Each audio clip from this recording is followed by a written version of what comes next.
Beginilah salah satu modus yang dilakukan para pelaku sindikat pencurian maupun penipuan di ATM.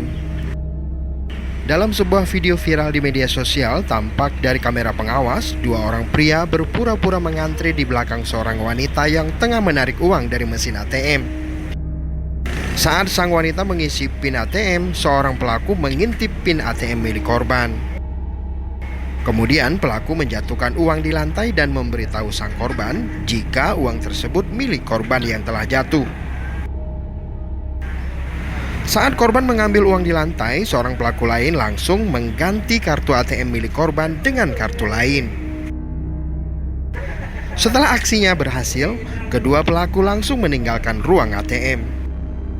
Dari video ini, semoga menjadi pelajaran berharga bagi kita semua agar terus meningkatkan kewaspadaan kita saat berada di ATM.